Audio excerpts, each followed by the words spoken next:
இப்போது அடுத்த டாஸ்க் வந்து தீபக் வந்திருக்கு. தீபக் என்ன சொல்லியிருக்காங்கன்னா 6 minutesல 5 liters வாட்டர் குடிக்கணும் அப்படின்னு சொல்கிறாங்க. அவர் வந்து ராணுவை சூஸ் பண்ணுறாரு. ராணுவும் போயிட்டு பாவம் தண்ணி குடிக்கிறாரு. ஆனால் 5 லிட்டர் தண்ணி யாராலையுமே குடிக்க முடியாது. அவர் இப்போ தான் ஃபுல் ஸ்டமக்கு கர்ட் ரைஸு ப்ரெட்டு எல்லாமே சாப்பிட்ருந்துருக்கார் போல இருக்குது.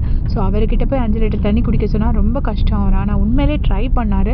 சொல்லப்போனால் ரயனை விட ரொம்ப சின்சியராக ட்ரை பண்ணார். ரயன் வந்து அப்படி சின்சியராக ட்ரை பண்ண மாதிரி இல்லை. ஏன்னா அந்த ஃபஸ்ட்டு 10 கப்ஸ் எடுக்கிறதுக்கே ரொம்ப டைம் எடுத்தார். அந்த வேலையை பண்ணாமல் சொல்ல முடியல. இருந்தாலும் பார்க்குறதுக்கு அது ரொம்ப சின்சியர் மாதிரி தெரியல. பட் ராணுவ வந்து சின்சியராக ட்ரை பண்ணால் 2.5 liters கிட்ட குடித்தார். குடித்தா வாமிட் வந்துருச்சு, குடிக்க முடியல, ஃபுல்லாகவே வாமிட் பண்ணிட்டாரு.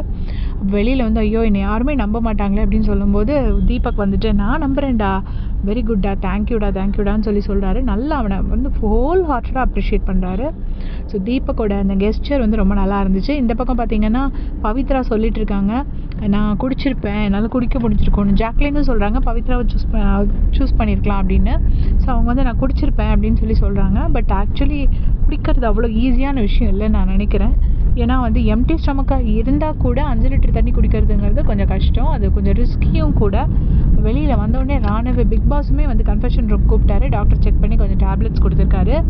பாவம் இந்த மாதிரி டாஸ்க், இது யானைக்கு கொடுக்க வேண்டிய டாஸ்க்கை மனுஷனுக்கு கொடுத்த மாதிரி தான் எனக்கு தோணுச்சு. பட் ஸ்டில் தீபக்கோட கெஸ்டர் அண்ட் ராணுவோட சின்சியாரிட்டி ரெண்டுமே இந்த இடத்துல அப்ரிஷியேட் பண்ணோம். அடுத்த டாஸ்க் வந்தோடனே உங்களுக்கு அப்டேட் பண்ணுறேன். தேங்க்ஸ் ஃபார் வாட்சிங்.